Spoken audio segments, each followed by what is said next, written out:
friends, and welcome back to my homestead.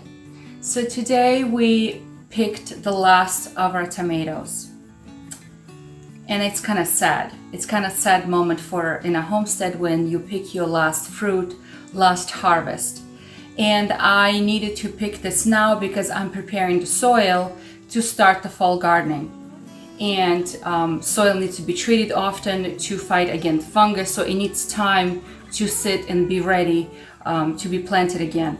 So I went out and I harvested my tomatoes. Look at these beautiful tomatoes, beautiful heirloom tomatoes. I absolutely love them. So I just want to show you how you can possibly save them to have them ripen in a house without going bad. Because if you bring them in a basket or in a bucket or something and just leave it in your kitchen, it will go bad. So we need to sort through them, make sure they're not damaged of any kind. Because look at this one.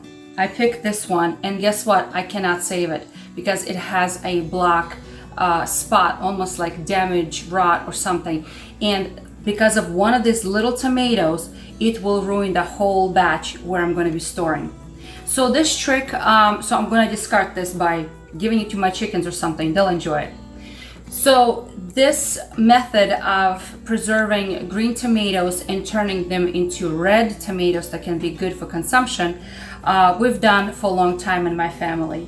And it's very simple, very, very frugal way. So let me show you, okay?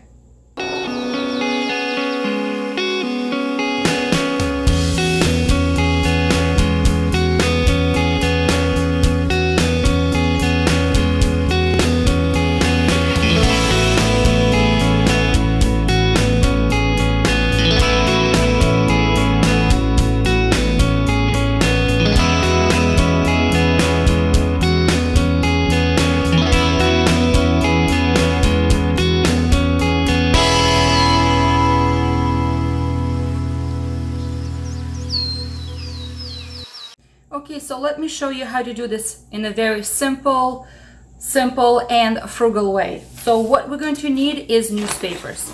And I have these newspapers that come to us weekly from a local grocery store that, flyers. So I'm going to take my green tomato, make sure it's nice and dry and not damaged anywhere.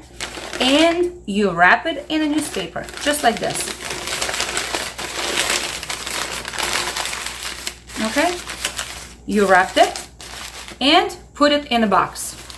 And I'm going to be doing with all of my tomatoes and laying them in the box just like this.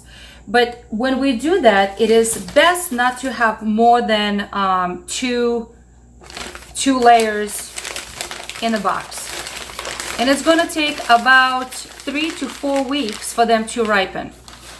Those that already halfway ripened will ripen faster. Those that are completely green will take a little longer. Okay, so I'm going to keep wrapping all of them and storing them. But as I'm doing it, I'm also doing very good inspection of them and making sure that there's no damage of any kind. Like, look at this guy. I cannot save this one. It's already soft here and damaged. So I'm going to put it aside and give it to my chickens. But the rest of these bad boys are good for storage. So they're going to be ripening slowly. Where can you put this box after you're finished? I'm going to put it in my basement. That's where I'm going to put it. If you don't have a basement, put them in the dark place, cool place, away from the oven or away from the heat source. So if you have a garage, it's nice to put them in a garage. Oh, look at this little guy. But you know what? You may ask me now, what's the big deal? Just go and buy tomatoes. I have to tell you, friends, that after you eat homegrown heirloom tomato, there's just nothing like it. And the tomatoes bought in a store that were brought from a far, far away, and they were picked when they were still green and not ripen on the vine, and they just don't have that taste. So this tomato is almost ripe.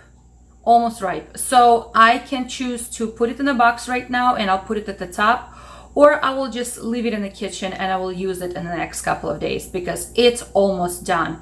And it's This was my sister's tomato, I think, and I think it's called pink heart or something like that because it has a shape of a heart.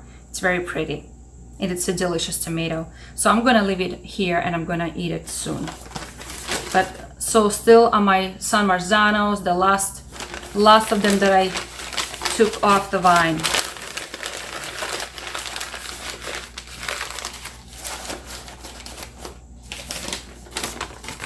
And this method we have done in my family for a long time. And I have to say, even after checking them like this, you still have to keep an eye out on your box and make sure that you don't see any liquid anywhere because they are going bad. So still keep an eye out on it.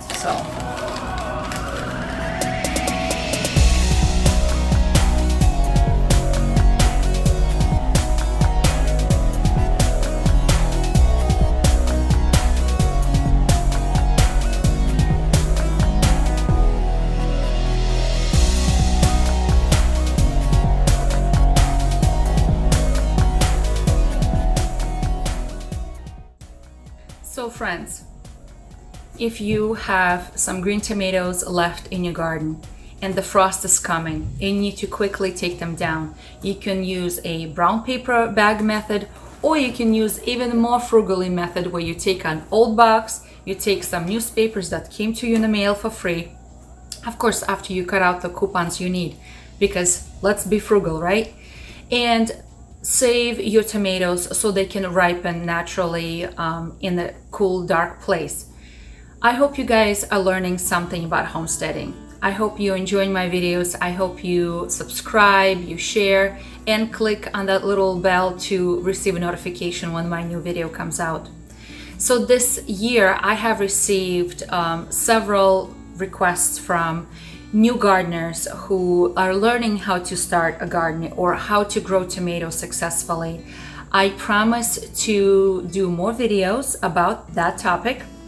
I hope to teach you guys how I create soil, how I make compost, how I make the soil healthy for the tomatoes and other vegetables, how to grow tomatoes. So even if you had some failures this year, you know, I also had failures when I was learning, even though I grew up on a homestead and my parents always raised vegetables. I just want to encourage you not to give up. I promise you, even if you fail sometimes, and some years I fail at some things, it doesn't mean that we should stop and give up. We need to know how to grow our own food. I hate the word self-sustainable or self-reliance. I hate those words. I really do. And I'll explain that some other time. But I just want to tell you that I want to encourage you that don't give up. Just learn. Just try. And by learning and making mistakes, you're going to improve next year. And if you have harvested only 2 tomatoes this season, you know, that's 2 tomatoes that you did not harvest before. And next year you'll harvest, 20 tomatoes, and next year after that even better. So I hope you guys are encouraged. So stay with me. I hope to share my knowledge with you. So try something new.